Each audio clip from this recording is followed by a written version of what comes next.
Greetings, my dear student.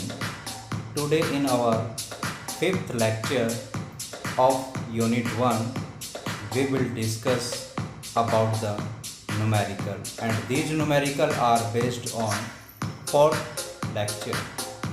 Fourth lecture में हमने discuss किया था कि कितनी टाइप की यूनिट सेल होती हैं, उन यूनिट सेल के अंदर एटम्स का कंट्रीब्यूशन क्या होता है, उसी के अकॉर्डिंग ये न्यूमेरिकल पोर्शन है। तो ये हमारे फोर्थ लेक्चर के ऊपर बेस्ड हैं these numericals.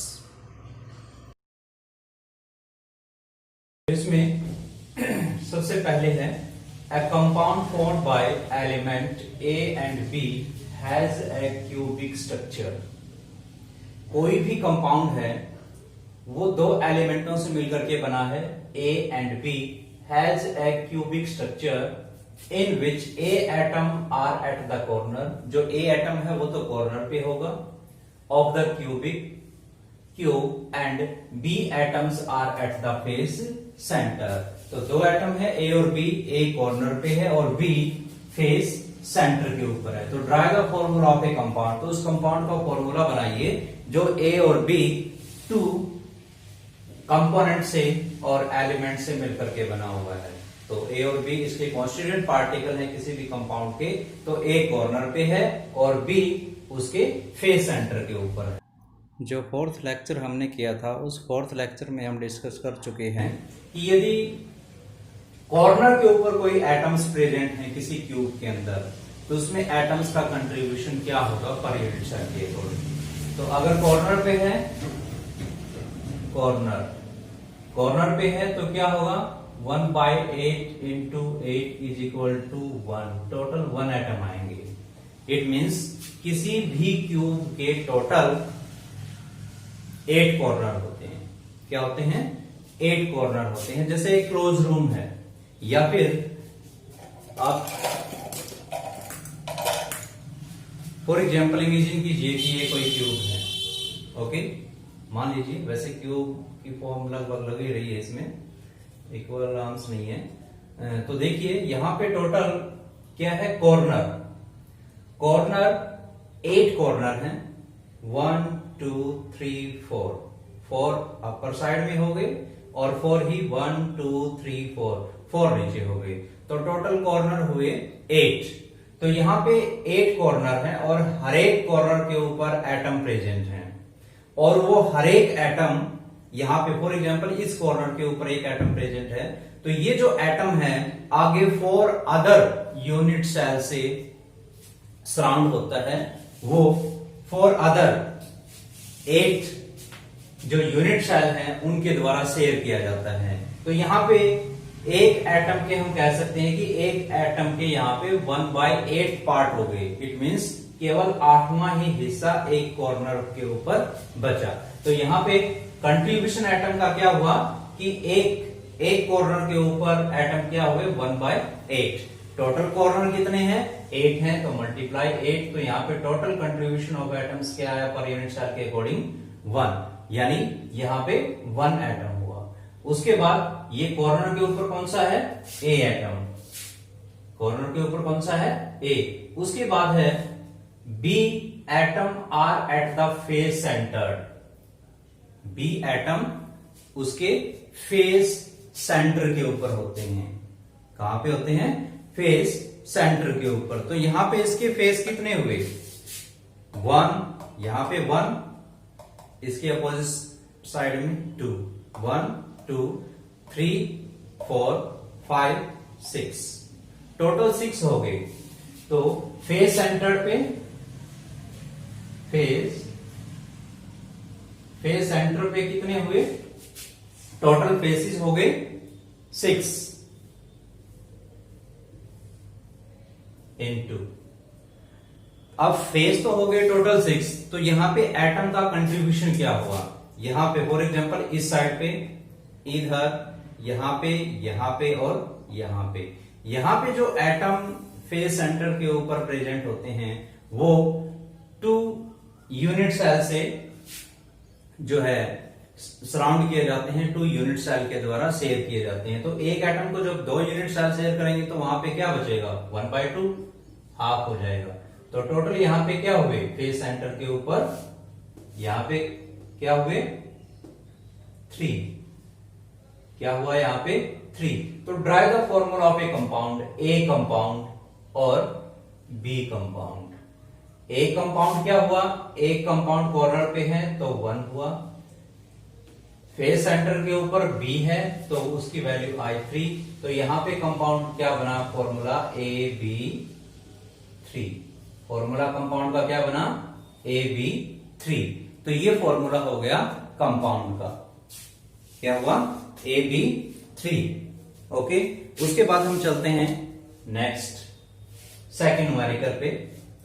Calculate the number of atoms in a cubic based unit cell having 1 atom on the each corner, एक एटम हर एक कॉर्नर पे है, and 2 atoms on each body diagonal.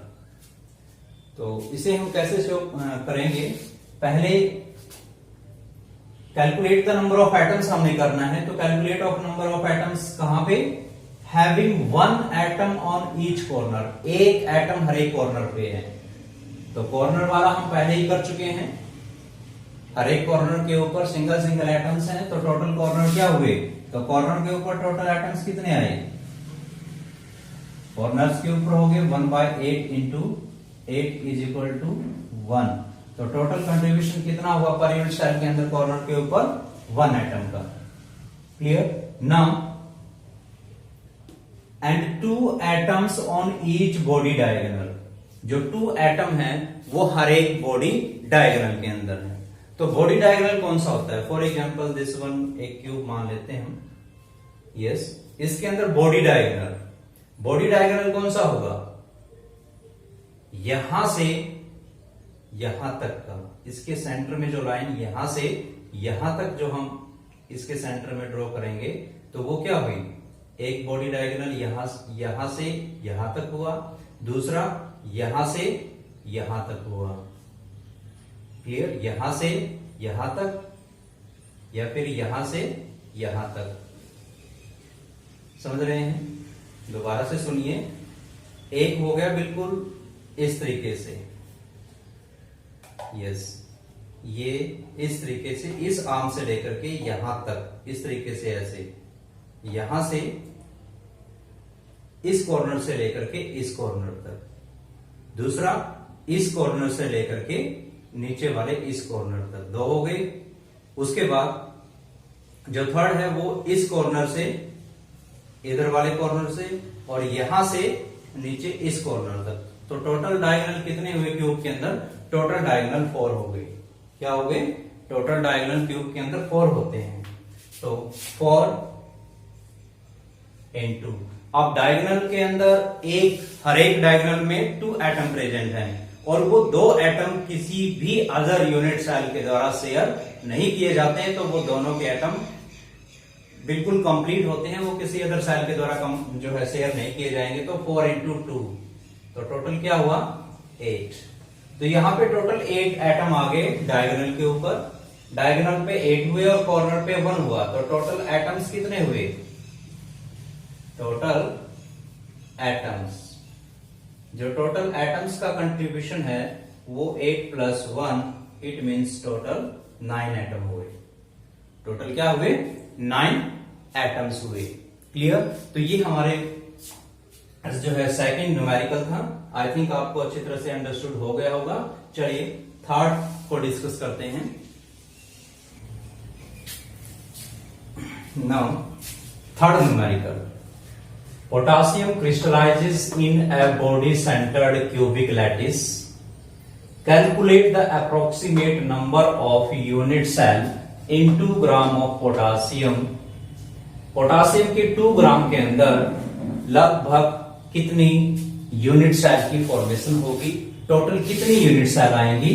तो इसका पोटासियम का जो एटॉमिक नंबर है वो गिवन है 39U, अप्रोक्सीमेट 39U। तो यहां पे पोटासियम जब क्रिस्टल की फॉर्मेशन करता है तो उसमें लैटिस के अंदर जो उसके कॉन्स्टिट्यूएंट पार्टिकल होते हैं वो किस टाइप के होते हैं, बॉडी सेंटर्ड के अंदर होते हैं, BCC। किस टाइप के अरेंजमेंट है, BCC।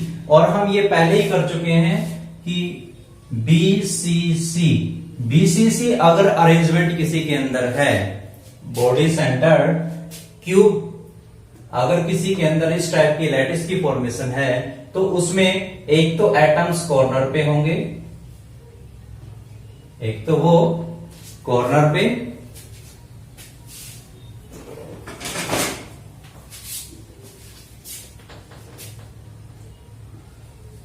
एक तो कॉर्नर्स पे एटम प्रेजेंट होंगे, सेकंड बॉडी सेंटर्ड के अंदर, उस क्यूब की बॉडी के सेंटर पे, बॉडी सेंटर। तो बॉडी सेंटर के अंदर केवल एक ही एटम प्रेजेंट होगा बॉडी के सेंटर में, यानी बॉडी के सेंटर पे एक होता है, कॉर्नर पे, कॉर्नर टोटल 8 होते हैं, 1/8 into 8, तो टोटल कंट्रीब्यूशन यहां पर भी क्या हुआ, 1, यानी 1 तो यहां पे BCC की अरेंजमेंट होने के लिए टोटल कितने एटम्स की रिक्वायरमेंट हुई, टोटल 2 एटम्स की रिक्वायरमेंट हुई। जब BCC की अरेंजमेंट होती है तो उस BCC में टोटल कितने जो है एटम्स हमें चाहिए, एक एटम कॉर्नर पे हो गया, टोटल कॉर्नर जो है 8 होते हैं, और वहां पे एटम का जो कंट्रीब्यूशन है, यानी एक एटम अदर 8 जो है सेल के द्वारा शेयर किए जाते हैं, तो 1/8 into 8, तो टोटल यहाँ पे एटम का कंट्रीब्यूशन हुआ 1, और बॉडी सेंटर के अंदर हुआ 1, तो टोटल यहाँ पे नंबर ऑफ एटम्स क्या हुए, टोटल यहाँ पे नंबर ऑफ एटम्स 2 आए, यानी इन 2 एटम से BCC की फॉर्मेशन होती है, एक BCC अरेंजमेंट वाली कोई क्यूब की फॉर्मेशन हो जाती है। तो एक क्यूब की फॉर्मेशन के लिए 2 एटम्स, यानी एक जो यूनिट सेल है, उस यूनिट सेल की फॉर्मेशन के लिए 2 एटम्स की रिक्वायरमेंट है। तो अभी हमने टोटल एटम पता करने हैं कि कितने, यहां पे गिवन है 2 ग्राम ऑफ पोटासियम, कि 2 ग्राम ऑफ पोटासियम के अंदर टोटल कितने एटम्स होंगे वो हमने कैलकुलेट करना है। तो जो है 9th क्लास में और +1 क्लास में आपने स्टडी किया होगा जो है मोल कॉन्सेप्ट। मोल कॉन्सेप्ट में क्या है कि जो 1 मोल होता है, 1 मोल कोई भी किसी भी एलिमेंट का 1 मोल होता है, वो उसके एटॉमिक मास के इक्वल होता है, और एटॉमिक मास के अंदर 6.022 into 10⁻23 इतने एटम्स प्रेजेंट होते हैं, यानी एवोगाड्रोस नंबर की वैल्यू है ये। तो 1 मोल के अंदर इतने एटम्स होते हैं, और 1 मोल किसके इक्वल होता है, जितना उस एलिमेंट का मास होता है। फॉर एग्जांपल जैसे हम 1 मोल हाइड्रोजन ले लें, 1 मोल हाइड्रोजन किसके इक्वल होगा, हाइड्रोजन का मास होता है 1 ग्राम, तो 1 ग्राम के इक्वल होगा, और 1 ग्राम के अंदर एटम्स कितने होंगे, 6.022 into 10⁻23 एटम्स, इतने एटम्स प्रेजेंट होंगे। अब यहां पे 1 मोल हाइड्रोजन की बजाय अगर 1 मोल कार्बन ले लें, 1 मोल कार्बन, 1 मोल कार्बन के अंदर का जो मास होता है वो 12 ग्राम होता है, और 12 ग्राम के अंदर नंबर ऑफ एटम्स भी सेम होंगे, 6.022 into 10⁻23 एटम्स। कहने का मीनिंग ये है कि किसी भी एलिमेंट का जितना मास होता है, उस मास के अंदर equal number of atoms present होंगे, और वो कितने होते हैं, जितनी एवोगाड्रोस की वैल्यू होती है, इट मीन 6.022 into 10⁻23। अब यहां से इस न्यूमेरिकल से हमारे पास क्या आता है, हमारे पास आता है कि total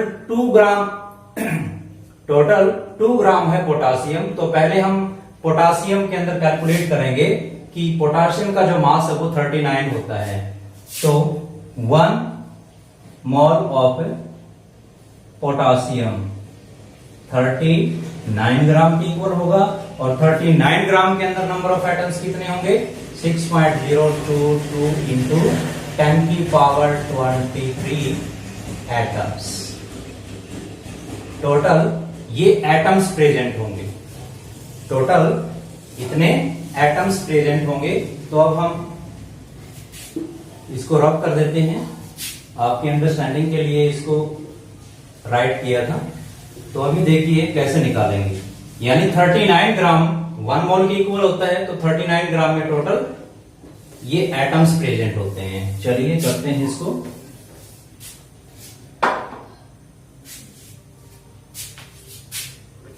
now in this one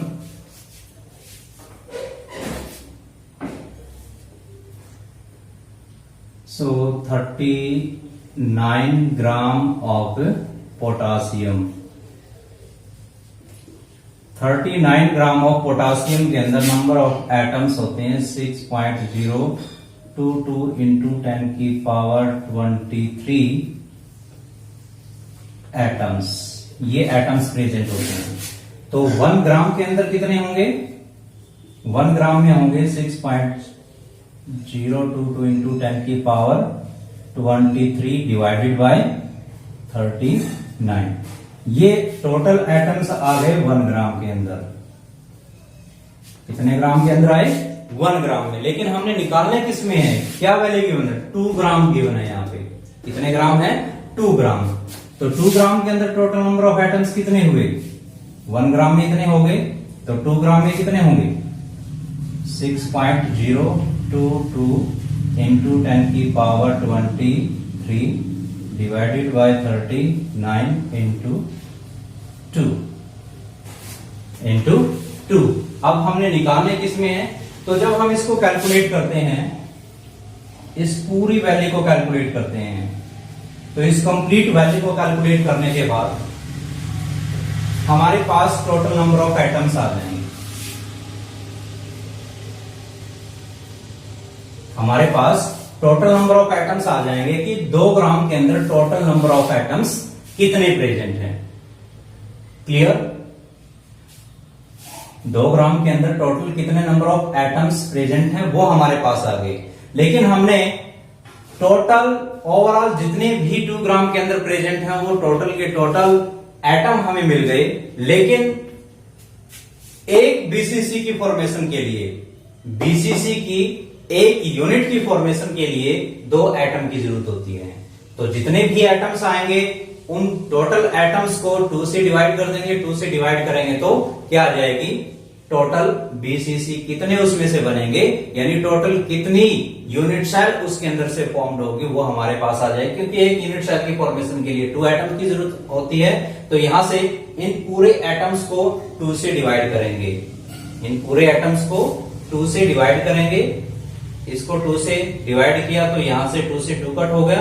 अब 39 को इससे डिवाइड करेंगे तो जो वैल्यू है वो क्या आएगी? 1.54 इंटू 10 की पावर 22। जब आप इसको कैलकुलेट करेंगे, कैलकुलेट करके देखना एग्जैक्ट नियरली वैल्यू इसके इक्वल आएगी। तो ये क्या आएंगे? इतनी यूनिट्स, यूनिट सेल, यानी टोटल इतनी यूनिट सेल है वो फॉर्म होंगी। Clear? Calculate the approximate number of unit cell in 2 gram. तो 2 ग्राम के अंदर जो है टोटल इतनी यूनिट सेल की फॉर्मेशन होगी, यानी इतनी यूनिट सेल है वो बन जाएंगी। क्लियर? तो इस तरीके से हम इसको कैलकुलेट कर सकते हैं। Clear? So you will revise these numericals. यदि इस टाइप की कोई और भी न्यूमेरिकल्स हैं तो आप उनको भी रिवाइज कर सकते हैं। Thank you, have a nice day.